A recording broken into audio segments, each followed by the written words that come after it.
नमस्कार दोस्तों, आप देख रहे हैं जन आज रिपब्लिक और मैं हूं डॉक्टर संजीत कुमार। आज हम चर्चा करेंगे दिल्ली चुनाव परिणाम की। जी हां दोस्तों, जो दिल्ली का जो चुनाव परिणाम आया है, एक गंभीरता से सोचने की समझने की ज़रूरत है दोस्तों। जिस दिल्ली में कभी आम आदमी पार्टी का दबदबा हुआ करता था, उस दिल्ली में आम आदमी पार्टी का जो हश्र हुआ है, इस सोचने समझने की ज़रूरत है दोस्तों। तो आइए हम चर्चा करते हैं दिल्ली चुनाव परिणाम के ऊपर। दोस्तों, सोचने वाली बात है, दिल्ली में ऐसा चुनाव परिणाम क्यों आया? चूँकि दिल्ली में सरकार दावा करती थी कि दिल्ली में सबसे बेहतर स्वास्थ्य सुविधा उपलब्ध है, दिल्ली में सबसे बेहतर शिक्षा की व्यवस्था उपलब्ध है। उस दिल्ली में उस केजरीवाल मॉडल की लोगों ने जो हाल किया है, ये सोचने समझने की ज़रूरत है दोस्तों। जो दिल्ली का परिणाम आया है, यहाँ इस परिणाम के पीछे कई कारण रहे हैं दोस्तों। क्योंकि इस परिणाम के लिए बीजेपी ने जो तगड़ा प्लान किया था, उस प्लान को शायद आम आदमी पार्टी और आम आदमी पार्टी के नेता समझ ही नहीं पाए। जो इस प्रकार की करारी हार हुई है, इस करारी हार के पीछे जो सोचने समझने की बात है दोस्तों, जो रिजल्ट है, इस रिजल्ट के पीछे कई मुख्य कारण हैं दोस्तों। जब आम आदमी पार्टी जब सत्ता में पहली बार आई थी, उस समय आम आदमी पार्टी आम आदमी की बात किया करती थी। उसमें जनता के हित के मुद्दे हुआ करते थे, लेकिन धीरे धीरे उन मुद्दे को पार्टी और सरकार और आम आदमी के नेता भूल गए, जिसके चलते आम आदमी ठगा हुआ महसूस करने लगा।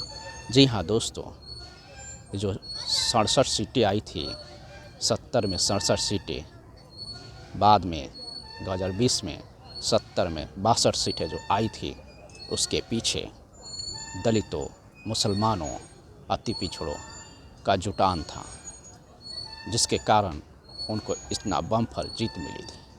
लेकिन 2020 के चुनाव के बाद जब उनको सत्ता की प्राप्ति हुई, तो धीरे धीरे दलितों, मुसलमानों, अति पिछड़ों, आम आदमी की बात करना भूल गए। आम आदमी ठगा हुआ महसूस अपने आप को करने लगा। दलित वर्ग अपने आप को ठगा हुआ महसूस करने लगा। अति पिछड़ा वर्ग अपने आप को ठगा हुआ महसूस करने लगा। मुसलमान जो भर भर के वोट देता था, वो अपने आप को ठगा हुआ महसूस करने लगा। तो जनता ने इस बात को एहसास किया था कि जिन मुद्दों पे आम आदमी पार्टी को सरकार में लाई थी, उसने उन्हें ठगने का काम किया है, जिसके कारण ऐसे परिणाम दिल्ली में अभी देखने को मिल रहे हैं। जब पहली बार सरकार बनी थी आम आदमी पार्टी की, तो जनता को एक उम्मीद थी कि ये वैकल्पिक राजनीति पेश करेंगे और वैकल्पिक राजनीति दिल्ली में देंगे। लेकिन पहले जो दावा केजरीवाल ने किया था, उन दावों को धीरे धीरे केजरीवाल भूलते चले गए। आम आदमी से धीरे धीरे अपने आप को दूर करते रहे, जिसके लिए उनको इस चुनाव परिणाम में आम आदमी का सपोर्ट नहीं मिला, मुसलमानों का सपोर्ट भी नहीं मिला, दलितों का सपोर्ट नहीं मिला। क्योंकि उन्होंने जिस नेता के बल पे सत्ता में आए थे, वो नेता अपने आप को केजरीवाल से अलग कर लिए। चाहे वो योगेंद्र यादव हो, चाहे वो प्रशांत कुलभूषण हो या प्रशांत जी हो, उन्होंने इस चुनाव परिणाम के लिए अपने आप को अलग कर लिया और सरकार को संदेश दिया कि जिन मुद्दों पे आप सरकार में आए हैं, अगर उन मुद्दों को आप अगर भूलते हैं तो हम समर्थन नहीं देंगे। सबसे पार्टी अधिक से अधिक लोगों को जोड़ने में भी विफल रही और इसका परिणाम ये रहा कि जनता से दूर होने के कारण उनको समर्थन में कटौती हो गई। जी हाँ दोस्तों, इस बार के चुनाव में मुस्लिमों के वोट बैंक में भी कटौती हो गई, दलितों के वोट बैंक में भी कटौती हो गई, चूँकि उन्होंने दलितों के नेता को भी इग्नोर कर दिया। जिस दलित वोट को लेकर के, जिस मुसलमान के वोट को लेकर के वो बम्पर जीत दिल्ली में कर पाए थे, उन दलित नेताओं को इग्नोर करना शुरू कर दिया, उन मुसलमान नेताओं को इग्नोर करना शुरू कर दिया, उन अति पिछड़ा नेताओं को, योगेंद्र यादव जैसा नेता को उन्होंने दूर करना शुरू कर दिया। इसलिए जनता से उनको संपर्क टूटता गया। पार्टी, संगठन और नेता ये अलग होते चले गए और इसका परिणाम इस दिल्ली चुनाव में भुगतने को मिलेगा।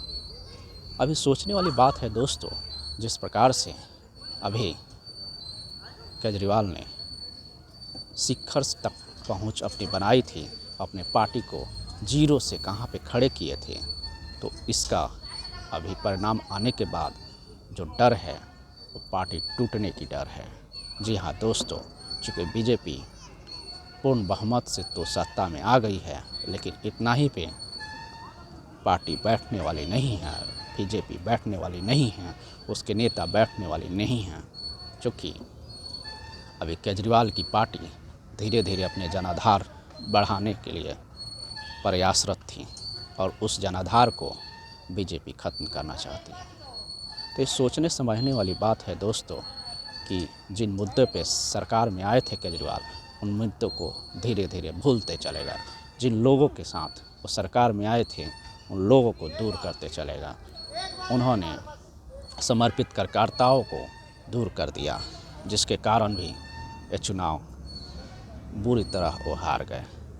अगर योगेंद्र यादव अगर पार्टी में रहते, प्रशांत भूषण अगर पार्टी में रहते, तो ये जनता का हाल नहीं होता।